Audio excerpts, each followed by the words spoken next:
Acorn TV, proud sponsor of Just Seen It, offers hundreds of hours of British mysteries, dramas, and comedies streaming commercial-free on demand. Learn more at acorn.tv/PTV. On this episode of Just Seen It, we review the sequel to the comedy hit, Anchorman 2, The Legend Continues. After almost a decade since the first one, Anchorman 2 is worth the wait. The martial arts thriller, 47 Ronin. 47 Ronin works so well because it's not Keanu Reeves' movie. We chat with JOHN SAYLES about his newest film, Go for Sisters. There's the practical element, which is that I have a lot of stories I want to tell and many screenplays I've already written. What can I afford? And check out Niro and Stallone in the comedy, Grudge Match. So it's Rocky versus Jake LaMotta. Is this really something that we want to see? All right here on Just Seen It.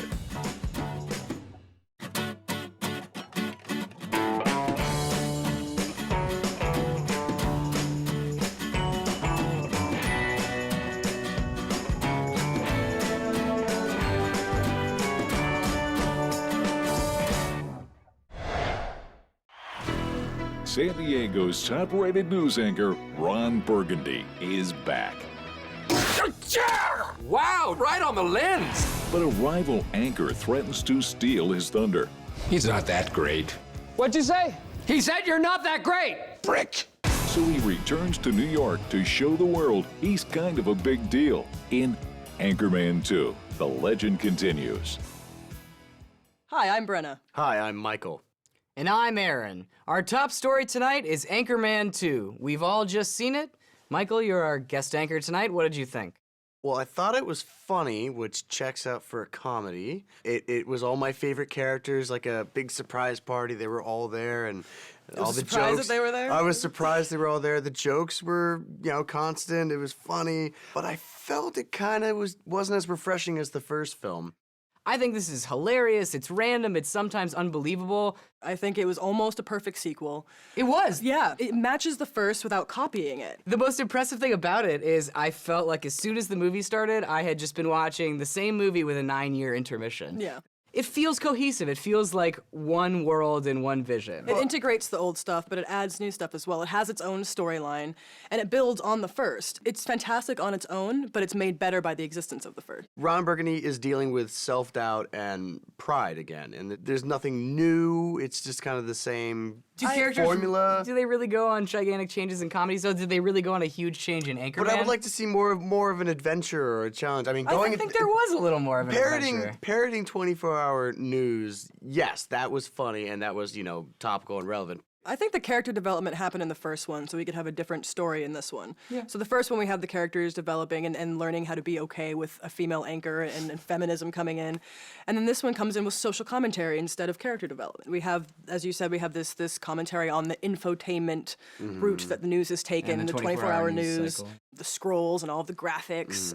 The news is supposed to be boring, Ron. Serious stuff. I just don't know why we have to tell the people what they need to hear. Why can't we just tell them what they want to hear? Wait. Say that again? It's okay with me that the characters haven't changed a bit. It's a comedy. I mean, Yeah. that's why the jokes work so well, is because there's nothing new about these people. The new characters themselves add another dimension to the Kristen picture. Wiig. Kristen Wiig is fantastic. You know what? She wasn't that good to me. Really? I could tell every time she spouted a line, I could tell that she was improvising, and it made it less funny. I could tell that she was thinking about what to say. She took like a half a second to think about what she wanted to say. I thought that was part of her character. Yeah. Yeah, but you know what? That didn't work for me at all. And Steve Carell is so adept at playing Brick Tamblyn that you put a female counterpart next to him, she's never gonna be as good as him, even if it is Kristen Wiig. She's not bad. I think you're just sexist. Would you like to see the smile that I use when I pose for photographs? Yes, please. Do you want to see the face I make when I see a snake made out of candy? Yes. That's good. But I don't think she's supposed to bounce off of Brick.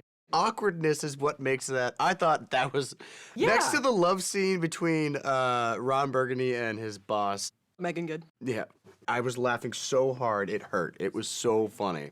The cast of 4 is all fantastic. The great Will Ferrell, David Paul Koechner. Rudd, Steve Carell, and David Koechner. Yeah, you can tell that they're having fun playing these characters.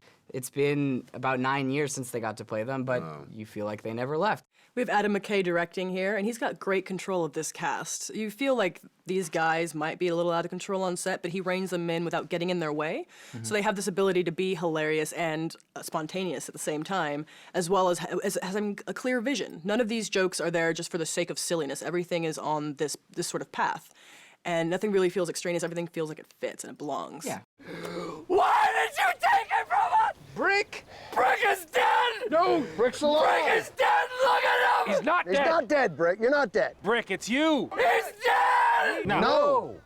The end of the film peters out. It gets very weak. They don't really complete the story with Ron. They sort of have this throwaway, like, he can do whatever he wants now, but they don't tell us where he's going or what's happening or the point of his success or what happened as the ramifications of his actions. So you're kind of left like, well, are we going to have The Legend Concludes, Anchorman 3? I like how in Anchorman 1, they tried to deal with some social issues, feminism in a misogynistic world. And the second one, they tried to shoehorn a little social commentary about racial issues, but it really fell short and just didn't really go anywhere. I think a very successful comedy should rely also on story to make you want to watch it again and again. Yeah. I mean, whatever. Funny is funny. Overanalyzing a comedy is like dissecting a, frog dressed up as a clown. It's weird. One of the most satisfying sequels I've ever seen. If you like the first, you'll love the sequel. See it. It may not win Best Screenplay, but it will win Best Comedy of my heart. See it. Anchorman 2 is an uproariously good time at the movie theaters. It's definitely the comedy of the Christmas season. I say, see it. Cheers! Cheers! Oh, milk was a bad choice. I love scotch. Down in my belly. Guy is an outcast, taken in by a band of samurai. Years later, their leader is killed by the evil Lord Kira. So Kai leads the samurai to avenge his death in 47 Ronin. Hi, I'm Kevin. Hi, I'm Salim. And I'm Brenna, and today we're here to talk about 47 Ronin, the new samurai film. We've all just seen it. Who wants to start us off? I'll start. I like Keanu Reeves, not necessarily because he's a great actor, but because he has a great appreciation for the films that he does, especially martial arts movies. And in this one, I can see a great appreciation for not just martial arts, but for Japanese culture. It doesn't quite work. You have this first act that's predominant, that could be a flashback. So clumsy. It takes so long to lead up to the actual story. And then the bits of story we get have plot holes. And the only saving grace of this film is the fact that it's not as Eurocentric as you think it would be. Yeah. You look at the trailers and the posters and you see two white people. You see Keanu Reeves and you see Rick Genest. Rick Genest is hardly in it and Keanu Reeves isn't the lead. And that's okay. That's good because I don't really want to see Keanu Reeves lead a film. And on top of that, this is a Japanese story, and they let the Japanese actors tell the story. Yeah, it didn't become The Last Samurai, which I was really expecting it was going to become, and I'm very happy that that didn't happen. And granted, they did adapt it heavily, especially with all the lore and the supernatural elements, but I think that's for the audience. I think they wanted to bring in the Transformers audience, the kids. I mean, it is PG-13. It could have been very bloody, and it definitely wasn't. So They cut away from a lot of that. I think that was just to bring in a bigger audience. Hindered it. I know. I agree. I think that if you're gonna have a samurai movie, you go full bore and you have all the the action and the violence. And take away all the crap. Yeah. You don't need the witchcraft and you don't. the You're beast. right. And there's like a random beast at the beginning that Yeah, they never go back to. It didn't really make sense at all. Falcor from Neverending Story shows up at the end. I was like, what is going on? It's like, here? she a snake or is she like a hybrid version? I mean, she's an Asian dragon. So let's talk about these actors, aside from Keanu Reeves, who we know is kind of wooden and not in the movie a lot. Let's talk about the real lead. The real lead. lead. Hiroyuki Sanada. He plays Oishi, and he is fantastic. Yeah. I really like him. And I'm afraid that he's going to be typecast because he plays almost the same exact character in every movie that he's in. He was most recently in The Wolverine, playing a very similar character. Yeah. But he is very vulnerable, but he also has this disposition of being a leader, an obvious leader to the 47 Ronin. And I really liked his journey in terms of getting everybody together because, like you said, it's his movie. Hey, stranger. What's your business here? I'm looking for a half-breed.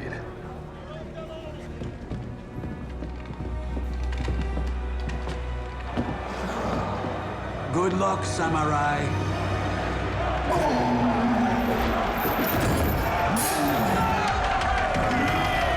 What I did like is the Japanese actors here. They're speaking in English, and sometimes with Japanese actors, the accent's a little bit thick, a little bit hard to understand, but I thought they did a really good job. And the reason is because the director had all the Japanese actors do their takes in Japanese first, so they could get the inflection and the nuance, and then have them do it in English, which I thought worked really well.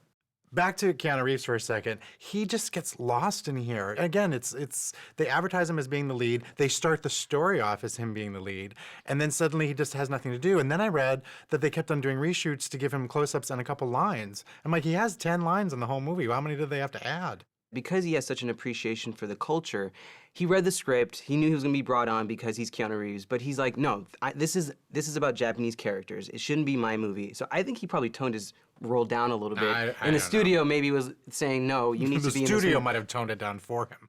My problem with the directing, which is by Carl Rinch, is that it seems to be a lot of posing. There's a lot of just stoic posing so that, you know, there's a tableau and it looks pretty, but nothing seemed natural. It just seems all unnatural. Yeah, particularly since the script has very realistic dialogue. We're not weighed down in proverbs. Right. So we have this realistic story, but we still have this very, I am gonna pose and be beautiful and statuesque because I am a fantastical Asian character. It's interesting that you're talking about script because we have two writers here, Hosni Ramini and Chris Morgan. Now we know Ramini from Drive, great script, very well written, and then Chris Morgan, obviously known for his action, and so Fast and the Furious. So you can see both of them being molded here because I thought there were some great lines of dialogue. You can see them clashing. No, they are clashing. No, they're definitely clashing. I did see some great dialogue at times, but then there are other things that were quite derivative. Yeah, the seams are very sloppy and obvious where these two meet.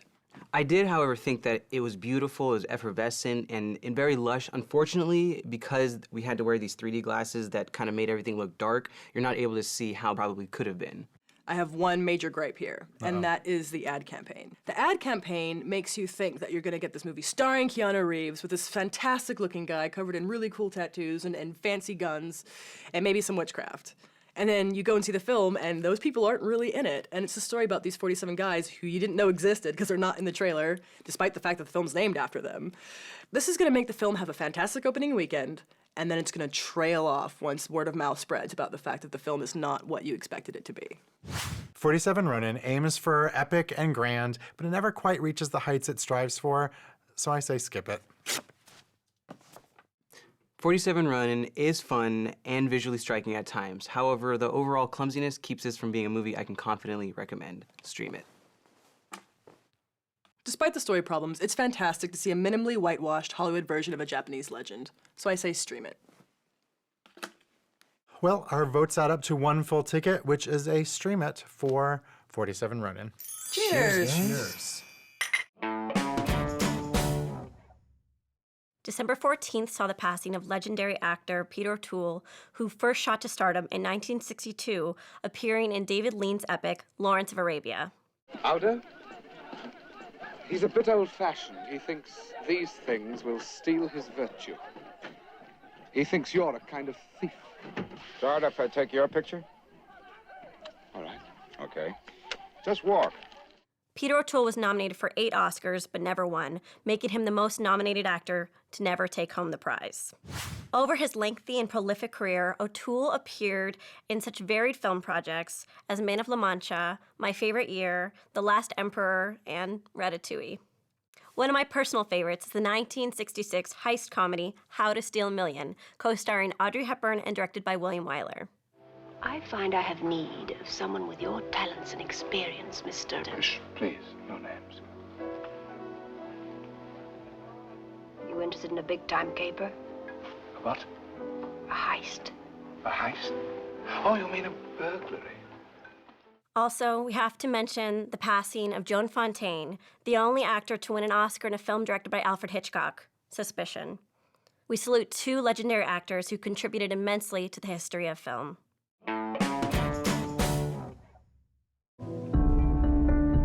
Your son, he's a suspect. In the murder?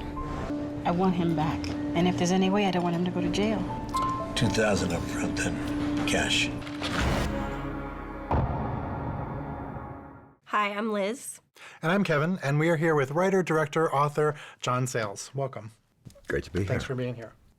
Your newest film is Go for Sisters.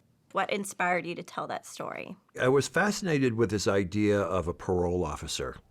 A really good parole officer is kind of half social worker, half cop, and they have to use sometimes with the same client, both of those sides. But I got interested in the idea of having that kind of power over another human being. And that combined in my head with this idea of two women who had been, went to Compton High School here in LA together, were so tight that they could go for sisters, and then lose track of each other for a long time, and then are reunited years and years later. One's a parole officer and one just got out of jail, and they've been assigned to each other. And what that kind of power shift does to a relationship, and is there any way these people can get back together and be friends again? Or even more importantly, find that person they used to be who they liked a lot better than they like themselves now. How did the script change from, the story about the probation officer to what it became? Well, one thing that happened is I had this other idea about a disbarred LAPD detective who had kind of lost his job, not because he was a bad guy, but because he kind of followed the code and didn't rat on a friend of his who was taking some bribes. And I suddenly realized I could combine these two stories. So a story that's kind of binary, all of a sudden there's a triangle, which makes the writing and the dynamic of the scenes much more interesting. Right. What pushes you to continue to tell these stories? Well, in general, I'm just interested in people and storytelling, and I'm interested in things that I know enough about to be interested in, but not enough about to feel like I really understand them. And so in a lot of ways, the process for me of researching it, writing it, shooting it, editing it is just discovery of how would people think and how would they act and who are these people. This particular movie, Gopher Sisters, there's the practical element, which is that I have a lot of stories I want to tell and many screenplays I've already written. What can I afford? Because it's a movie that I was able to self-finance by writing screenplays for other people. And I kind of looked at, oh, geez, that's all the money I got, and what could I do? I'm going to have to keep this. It's still ambitious for an under $1 million movie, but it's what I could do with what I had. You do a lot of script rewrites and you write films for other people, and you seem to do a lot of genre films. What attracts you to that? Genre is interesting in that you can explore other things within the genre. So you use the genre, you don't let it use you, and so you do some surprising things, some interesting character things. I remember Kurt Vonnegut talked about how science fiction is the most philosophical genre because it's all what if. What did you think of the new Piranha? I haven't seen them. I hadn't even seen Piranha 2: The Spawning, which James Cameron directed, which he often does not include in his resume. His oeuvre. It's when they mate with the flying fish so they can jump and hit in the thing. I wrote The Howling as well, which is a werewolf thing. I think they made 7 or 8 Howlings, and I haven't seen any of those either. Pretty much when I'm done with it, is they can have there was an alligator too, and if I'm not asked to write the sequel, I don't need to see it. Nice. So you got your start working for Roger Corman and doing super low-budget films, working with him. Would you say that there's any comparable training ground for young filmmakers today? I don't think there's anybody who's making a lot of movies hiring people right out of college or, because they made an interesting short that played in a film festival and paying them. So you act and you write short stories and you wrote a novel and several novels, yeah. Several novels. Yeah. Can you talk a little bit about what you get out of every medium? When I act, it's really useful for me as a writer and a director. The first thing an actor does is figure out how does my character see the world. What don't they hear? What do they hear? What do they notice? What do they not notice? What are their opinions? And where do those come from? And that's all writing. The difference for me in working in fiction and in movies, in fiction you get to be God. In my last novel, A Moment in the Sun, I have 2 major wars. So I could have Admiral Dewey sink the Spanish fleet, and I don't have to think about how we're going to get those period ships. But you're basically doing it alone. You have that power, but it's only what you can think up. When you make a movie, you have a lot less power. Planes come, interrupt you, the sun goes down, all kinds of practical things get in the way of you doing exactly what you want to do. But you have actors who can do things you can't do. You have a composer who can do things you can't do, production designer, cinematographer. There's all these really talented people who have skills in their area way beyond yours, and you get to choose. Well, thank you for coming and speaking with us today. It was a blast. And we'd like to end with our traditional cheers. And the Mexican version is pa arriba, pa abajo, pa centro, al dentro. Henry and Billy are retired boxers with a 30-year-old grudge. How do you live with yourself knowing that we tied? How do you that there was no grudge match? You never beat me. When they get the opportunity for a rematch, they jump at the chance. I got a company that wants the official rematch, December 15th, Palace Theater. They're gonna pay each of us 75 grand. Each of us. I don't know why I said that. I meant each of you. But as they become overnight sensations, their advanced years betray them in Grudge Match. Hi, I'm Zoriana. I'm Liz. And I'm Aaron, and today we're here to talk about the fight that everyone's been waiting for, Grudge Match, starring Sylvester Stallone and Robert De Niro. We've all just seen it. Soriana? It is full of jokes that are offensive and unfunny. Jokes about lesbians, Catholic priests, totally unnecessary, by the way. And then these running jokes about, like, man boobs and the initials BJ, which happens to belong to one of the characters, but could also stand for other things. I mean, it was just inappropriate. I mean, inappropriate humor's okay if it's funny, but the real problem is this script just doesn't work at all. It was just a giant disappointment because I'm such a huge Rocky fan and a huge Raging Bull fan.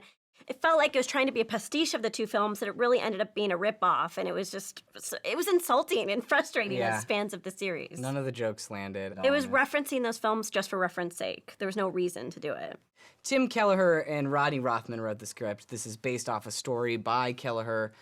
I don't get it. I don't understand why it's not funny. The jokes aren't funny, nothing lands. The dramatic stuff probably is the most interesting part of the movie, but it's so cliche that it takes me out of it constantly. Alan Arkin is a comedian, a well-respected comedian, and somebody that I have always laughed at.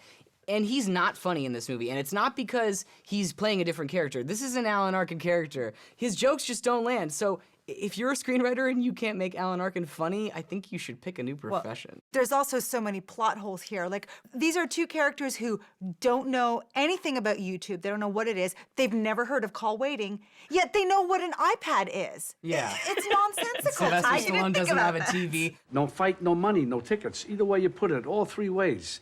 No tickets, no fight, no money. No money, no fight, no tickets. No fight, no money, no tickets. No, what's the third one? Either way, all three ways. I think you get it all covered. If you look at the structure of the film, scenes go on too long, and the whole point of the film really is to look forward to the grudge match. Which is... It takes forever to get to the By the time you're like, I'm just like, I don't even care. I just want to leave. Yeah. I was just like, the theater. I was thinking about an hour and 15 minutes into the movie. I was like, okay, maybe they're gonna get to the match, and it's gonna be like a 45-minute match, and it's gonna be awesome. No, it was like a 15-minute match. It was super boring. The montage was terrible. It was just such a disappointment. I just think that Oscar winners or Oscar nominees like Alan Arkin, Sylvester Stallone, and Robert De Niro do not have to stoop to this level. No. They just don't. I mean, they've had a great body of work, and in their golden years, they shouldn't be doing something that is just not... Beneath them. It is beneath them. It really is. And Kevin Hart, who... He's like in a different movie. Hey, Jago, if you promise him 15 grand, first of all... Give me the money. Why are we talking about that? Because they're not going to pay you. You'd be lucky if they don't sue the both of you for breaking up all these... I needed that money. Okay. I needed the money. I should be doing this for the 15. Okay, what you should do is get off me in front of this police station. He's in a completely different movie. Poor Kevin Hart. And he brings all this high energy, and as soon as he's paired with these guys with the lower energy, it's very uncomfortable. Yeah. The real problem with me was Sylvester Stallone, honestly. I love Sylvester Stallone. I love Rocky. He holds a place in my heart. I will appreciate him as an actor until the end of time, but he's not a comedian. But he's really good at brooding. Like, I have to disagree with you because I think what he's trying to do is try to reinvoke the Rocky VI Stallone. But when you're in this movie that's so frustrating in every other circumstance, you're not going to watch anything, even if it is halfway decent. Kim Basinger was like a wet noodle. She was the worst I've ever seen her. She only appeared in scenes to say, I'm worried about you, or don't fight. If there was any funny moment in the movie at all, it was Kevin Hart's scene at the end of the film while the credits are rolling. Why would you make the funniest scene in your movie a credit scene? Actually, the Easter egg that they show, Yeah, the it's scene the that you're, funniest it is the funniest thing, and that's actually the movie that I would have liked to have seen. Yeah.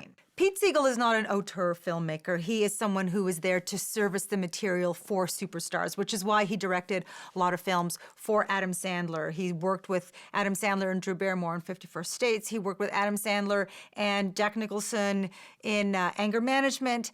He's there to stay out of the delicate egos that these big stars have, and he just does his plug-and-play directing. And that's why he's directing our trio of legendary actors with Arkin, De Niro, and Stallone. It was a mess of a script and a mess of an execution of the script. Yeah, I mean, the direction's as competent as it can be, but he has a hand on some of the reasons why the film was not good, specifically how long it was and how jokes didn't land and editing was just poor. Unfunny, unnecessary, and unwatchable. Skip it. I love Raging Bull and I love Rocky, but this film was hard to swallow. Skip it. Grudge Match is a disappointment on all fronts. It's not worth your time or your money this holiday season, so I say skip it. Cheers. To Rocky And Raging Bull. I'm Ron. It's offensive outside of that because it's like a mixture of two really amazing movies, and then it just like poops all over them. You good? I'm Salim. You're like, "Arr."